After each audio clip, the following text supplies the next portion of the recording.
लाडकी बहीण योजनेचे पैसे हे महिलांच्या खात्यामध्ये जमा होत आहेत। लाडक्या बहिणींच्या खात्यामध्ये फेब्रुवारीचा हप्ता जमा झालेला आहे। साधारणपणे आम्हाला 3690 कोटीची जी तरतूद आहे ती त्या ठिकाणी अर्थ विभागाकडून प्राप्त झालेली आहे आणि या महिन्याचा जो लाभ आहे हा त्याच्यातून वितरित होणार आहे। फेब्रुवारी महिन्याची सुद्धा आम्ही तयारी त्या निमित्ताने करत आहोत, कारण मार्च महिन्यामध्ये नवीन अर्थसंकल्प सादर होणार आहे। त्याच्यामुळे साधारणपणे 4 दिवसाच्या या महिन्याच्या कालावधीमध्येच कसा त्यांच्या अकाउंटला पोचेल ही आम्ही खबरदारी घेणार आहोत।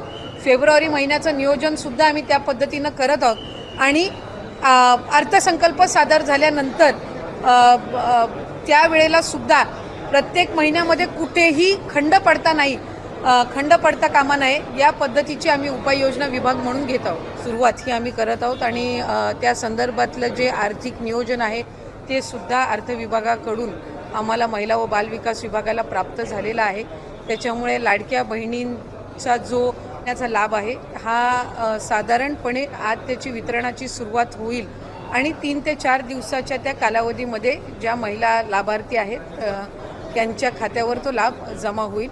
मला आपल्या माध्यमातून सर्व लाडक्या बहिणींना आज महिन्याच्या संदर्भातले अनेक माध्यमांकडून सुद्धा विचारलं जात होतं आणि बऱ्याचशा लाभार्थ्यांकडून सुद्धा साधारणपणे तो प्रश्न उपस्थित केला जात होता।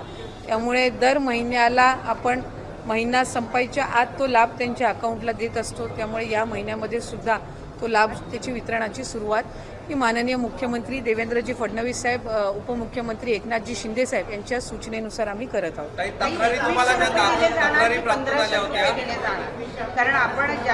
ताई, या संदर्भामध्ये आम्ही आधी सुद्धा बऱ्याचशा वेळेला स्पष्टीकरण दिलेलं आहे। राज्याचे मुख्यमंत्री देवेंद्र फडणवीस साहेबांनी दिलेलं आहे, दोन्ही उपमुख्यमंत्री महोदयांनी दिलेलं आहे की नवीन अर्थसंकल्प किंवा त्याच्या पुढच्या कालावधीमध्ये या संदर्भातला सकारात्मक विचार जो आहे तो करण्यात येईल। त्याच्यामुळे सध्याच्या या महिन्याच्या याच्यामध्ये 1500चा लाभ जो चालू आहे तो आपण त्यांच्या खात्यामध्ये